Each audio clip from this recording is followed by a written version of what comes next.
Hello, কেমন আছো তোমরা সবাই? Welcome back to my channel. সবার আগেই সবাইকে জানাই শুভ নববর্ষ। শুভ নববর্ষের অনেক প্রীতি, শুভেচ্ছা, ভালোবাসা সকলের জন্য। সকলের নতুন বছরটা খুব খুব খুব ভালো কাটুক। তো এই ব্লগটা হচ্ছে নববর্ষের, মানে গতকালের ব্লগ আর কি। তো এবারের নববর্ষটা রবিবার পড়েছে 14 তারিখ, মানে পড়েছিল 14 তারিখ। আর রবিবার মানে আদিত্যর ছুটি। তো আমার তো বেশ মজাই ছিল যে ও বাড়িতে ছিল, না হলে সারাদিনটা একাই থাকতে হতো।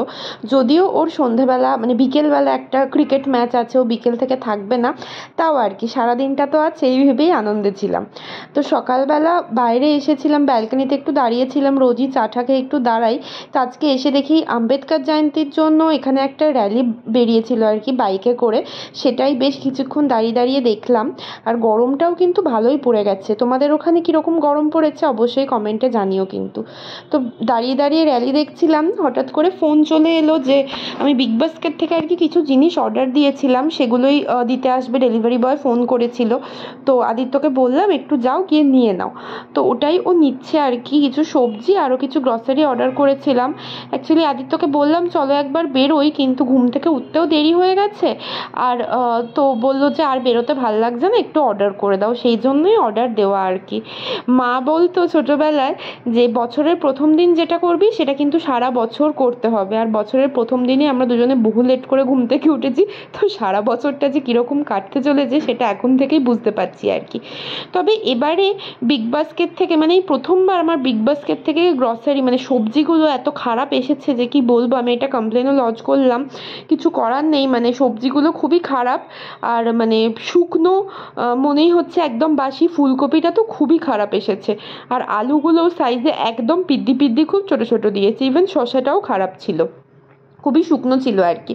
বাকি টুকটাক যা জিনিস অর্ডার করেছিলাম, এটা হচ্ছে আদা মানে জিঞ্জার পেস্ট, আর এটা জিঞ্জার গার্লিক পেস্ট। একটা তেলেরও প্যাকেট অর্ডার করেছিলাম। এগুলো সব মোটামুটি ঠিকঠাকই এসেছিল।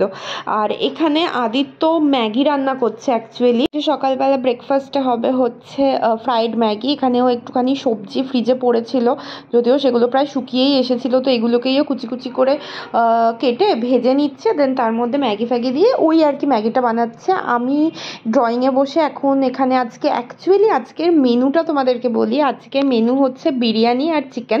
ছোটোমণিরা আসবে আজকে, সেই জন্য স্পেশালি আর কি, প্লাস নববর্ষ স্পেশাল তো বটেই। তো আমি এখানে বিরিয়ানির আলু, তারপরে চিকেনের আলু, সেগুলোকে সব কাটছিলাম। আর এখানে আমি বসে বসে পেঁয়াজগুলোকেও কুচোচ্ছিলাম, কারণ মাংসতেও পেঁয়াজ লাগবে, প্লাস তোমার বেরেস্তার জন্য তো মানে পেঁয়াজ কুচি তো করতেই হবে। তো বেশ অনেকটা পেঁয়াজ লাগবে, তো আমি ওগুলোকে আগে ছাড়িয়ে রাখছিলাম। আর দেন তারপরে আমাকে আদিত্য বললো বাকিটা পরে করবে, আগে এসে ব্রেকফাস্টটা করে নাও। তো আমি আসতে দেখলাম ওই একটা প্লেটেই আমাদের দুজনকার জন্য একসাথে বেড়ে নিয়েছে, আর আলাদা করে প্লেট করেনি। দুটো কাঁটা চামচ নিয়ে বেড়ে নিয়ে চলে এসেছে। এবার রেসিপিটা বলো, এটার কি কি দিয়েছো এটাতে? কিচ্ছু দিই, ম্যাগি সেদ্ধ করে আলু ভেজে। আর কি দিয়েছো? তো ওয়াইন দিয়েছি, ওয়াইন। বলো না সিরিয়াসলি, আগে বলো। না না খাও, আগে বলো না, আমি রেকর্ড করছি, বলো না। আলু পেঁয়াজ বরবটি গাজর ভেজে নিয়ে, তারপরে নুন দিয়ে, একটু হলুদ দিয়ে, একটু সয়া সস দিয়ে, একটু চিলি সস দিয়ে, একটু ওয়াইন দিয়ে ম্যাগিটা সেদ্ধ করে মিশিয়ে দিয়েছি। ডিম দাওনি? হ্যাঁ, পরে ডিম দিয়েছি। এইসব কিন্তু রেসিপি বাড়িতে একদম তোমরা কেউ ট্রাই করবে না ভুল করেও, মানে স্ট্রিক্টলি প্রোহিবিটেড। এইসব এক্সপেরিমেন্ট রান্নাবান্নায় ও মাঝে মধ্যেই করে। সব যে খারাপ হয় বলবো না, বেশিরভাগটা ভালোই হয় খেতে। ম্যাগিটাও কিন্তু একটু ভালো হয়েছিল, একটু বেশি স্পাইসি হয়ে গেছিলো, বাট খেতে কিন্তু ভালোই হয়েছিল। তো যাই হোক, খাওয়া দাওয়া সেরে আমি বাকি পেঁয়াজটা কুটে নিলাম। আর এখানে বিরিয়ানির আলুটা ভাজা হয়ে গেছে, এখন চিকেনের আলু ভাজা চলছে। মাংসটা ম্যারিনেট করব, কারণ একটুখানি জলে ভিজিয়ে রেখেছি, ফ্রিজে ছিল তো অনেকক্ষণ, তো একদম শক্ত হয়ে আছে। তো জল থেকে তুলে নিয়ে এখানে আদিত্যকে বললাম যে তুমি ম্যারিনেট করো। তো এখানে আদা রসুনের পেস্ট দেওয়া হচ্ছে, তারপর বাকি যা যা গুঁড়ো মশলা আছে আর কি সেগুলো দিয়ে মাখিয়ে রাখবো।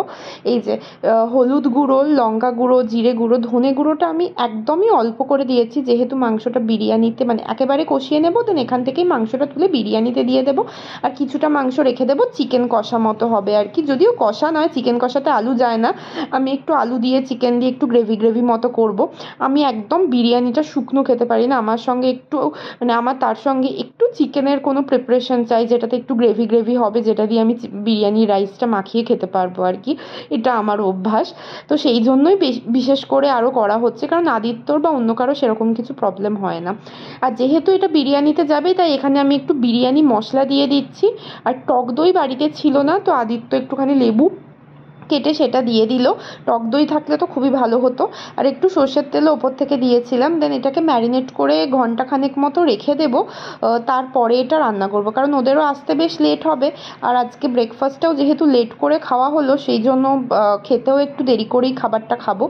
তো যাই হোক, চলো, ওটা তো ম্যারিনেট করে রেখে দিয়েছি। এখানে চালটা আমি ধুয়ে একটুখানি ভিজিয়ে রেখেছি।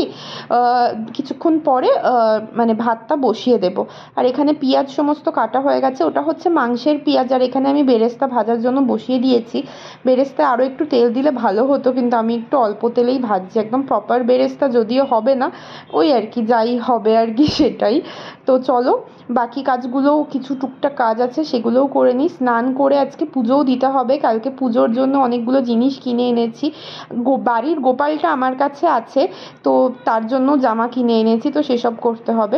রান্না করছিলাম, হঠাৎ করে তার মাঝে অ্যামাজন থেকে ফোন এলো। কয়েকটা জিনিস অর্ডার করেছিলাম, তার মধ্যে সেকেন্ড জিনিসটা আজকে দিয়ে গেল। আনবক্সিং করব তোমাদের সাথে খুব তাড়াতাড়ি। বিরিয়ানিটা দমে বসাবো, তার আগে ভাবলাম স্নান করে পুজোটা করে নিই। তো স্নান তো হয়ে গেছে, এসে গেছি পুজো করতে। তোমাদেরকে বললাম না গোপালের জন্য জামা কিনেছি, এই দেখো এই জামাটা কিনেছি গ্রিন কালারের, কেমন হয়েছে জানিও কিন্তু। আর এই যে গপুকে পরিয়েও দিয়েছি, আর উনি সেজে গুজে নিজের জায়গায় বসে পড়েছে। এবার যে মালাগুলো এনেছি সেগুলো সব ঠাকুরের গলায় দিয়ে দিই, আর আমি পুজোটাও সেরে নিই। তোমরা প্লিজ সাথে থাকো।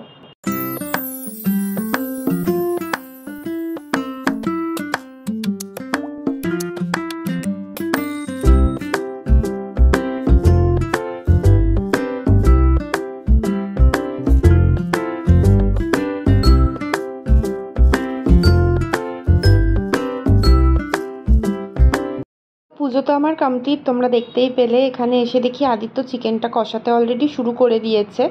এই যে চিকেন কষানো হচ্ছে, একটু গলে গেলে তারপর আমি বিরিয়ানির সাথে মানে রাইসের সাথে ওটাকে দমে বসাবো। আর ওদিকে ভাতটাও ফুটছে আর কি, এটাও প্রায় হয়ে এসেছে। একদম সেদ্ধ করব না, একটু শক্ত রাখবো, কারণ দমেতে আরও বাকিটা সেদ্ধ হয়ে যাবে। আর আলুটা তো একটু শক্তই আছে, তো ওটাও দমেতে সেদ্ধ হবে আর কি। নববর্ষের এই দিনগুলোতে, শুধু নববর্ষ না, এরকম কোনো স্পেশাল দিনে না বাড়ির কথা খুব মনে পড়ে। তো আজকেও সেটার অন্যথা না হয়নি আর কি, বাড়ির কথা খুবই মনে পড়ছিল। ছোটোবেলায় মায়ের সাথে বাবার সাথে হালখাতা করতে যাওয়া, সোনার দোকান বা অন্য যে কোনো দোকানে, আর মিষ্টির প্যাকেট নিয়ে আসা, এই দিনগুলো যেন এখন আরও বেশি করে মনে পড়ে। তো যাই হোক, আর মন খারাপ করে লাভ নেই, ছোটোমণিরা চলে এসেছে, আমরাও এবার খাওয়া দাওয়া সারবো। আর ব্লগটা আজকে এখানেই শেষ করলাম। তোমাদের সাথে দেখা হচ্ছে খুব তাড়াতাড়ি আরও একটা নতুন ব্লগ নিয়ে। ততক্ষণ অবধি সবাই সুস্থ থেকো, ভালো থেকো, আর চ্যানেলটা সাবস্ক্রাইব করতে কিন্তু ভুলো না। Thank you for watching, tata.